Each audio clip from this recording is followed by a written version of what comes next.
সবাই শেখ মুজিবুরের ছবি নামানোর পক্ষে, কিন্তু আমি শেখ মুজিবুরের ছবি টাঙানোর পক্ষে। তবে সেটা সরকারি অফিস আদালতে নয়।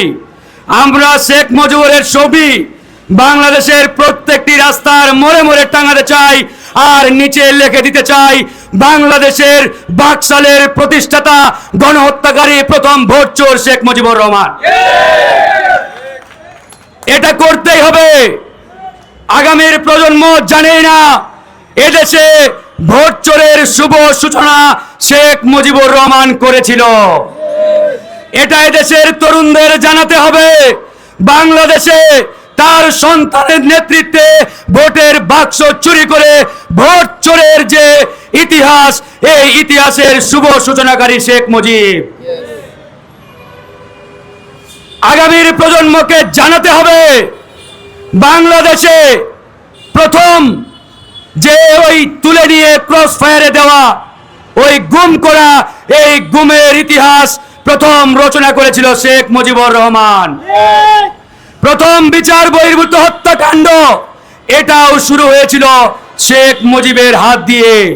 এই জন্য এই শেখ মুজিবুরের প্রত্যেকটা বিশেষণ লাগিয়ে আমরা তার ছবি বাংলাদেশের প্রত্যেকটি মোড়ে মোড়ে রাস্তার ধারে ধারে টাঙিয়ে দিতে চাই। কিন্তু বন্ধুগণ, শেখ মুজিবের ছবি বাংলাদেশের কোনো অফিস আদালত, কোনো সরকারি দপ্তরে থাকতে পারে না। আজকে আমরা তার এই ছবি অনতিবিলম্বে সরানোর দাবিতে জাতীয় প্রেস ক্লাবের সামনে দাঁড়িয়েছি। আমরা আগামী 24 ঘন্টার মধ্যে এই সরকারকে সময় দিতে চাই। আগামী 24 ঘন্টার মধ্যে, অর্থাৎ আগামী কালকে আপনারা নিজ নিজ অফিসে গিয়ে, দপ্তরে গিয়ে শেখ মুজিবের ছবি মাথার উপর থেকে খুলে আপনারা বস্তায় ভরবেন, নাকি টেবিলের নিচে রাখবেন, নাকি ওই ফাইলের স্তূপে ফেলে দিবেন, সিদ্ধান্ত আপনারাই নেবেন। কিন্তু আমরা আগামী কালকে আর কোনো সরকারি অফিস আদালত কিংবা দপ্তরে শেখ মুজিবুরের ছবি দেখতে চাই না। একবার এই কথা ক্লিয়ার, লাউড এন্ড ক্লিয়ার। এটা ছাত্র জনতার দাবি। বঙ্গভবন থেকে শেখ মুজিবুরের ছবি সরানো হয়েছে।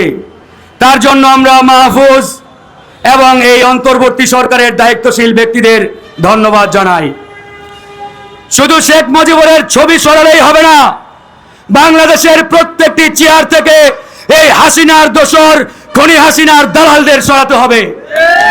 প্রত্যেকটি চেয়ার থেকে হাসিনার দোসরদের সরিয়ে সেখানে দেশপ্রেমিক নাগরিকদের জায়গা দিতে হবে। অন্যথায় এই বিপ্লবের যে মূল স্পিরিট, সেই স্পিরিট ধ্বংস হতে সময় লাগবে না। প্রিয় বন্ধুগণ, আজকে আরো কিছু কথা বলতেই হয়।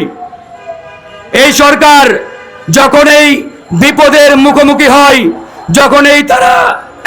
যখনই তারা কোন থ্রেটের মুখোমুখি হয়, তখনই সেই বিপদ থেকে উদ্ধারের জন্য আমাদেরকে দাওয়াত দেয়, আমাদেরকে আহ্বান জানায়, যাতে আমরা রাজপথে দাঁড়িয়ে এই সরকারকে পাহারা দেই, এই সরকারের বিপদ থেকে উদ্ধারের জন্য তাদের পাশে ঢাল হয়ে দাঁড়াই।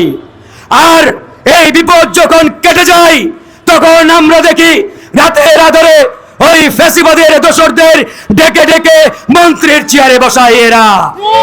এসব ফাজলামো আমরা আর মেনে নেব না। ফ্যাসিবাদের বিরুদ্ধে লড়াই করব, রাজপথে আমরা যুদ্ধ করব আমরা। আর রাতের বেলা টেলিভিশন খুলে দেখব ওই ফ্যাসিবাদের হাসিনার দোসররা মন্ত্রীর চেয়ারে বসার জন্য শপথ নিচ্ছেন।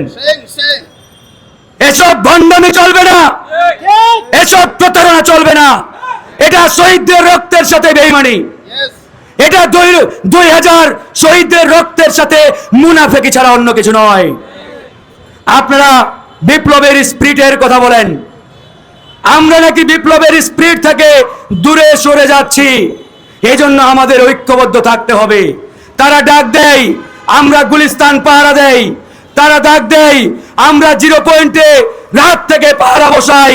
আর সন্ধ্যাবেলায় টেলিভিশনে খবর দেখি যাদের বিরুদ্ধে রাজপথে পাহারা বসিয়েছিলাম তাদেরকে এরা উপদেষ্টা বানানোর জন্য বঙ্গভবনে দাওয়াত দিয়েছে।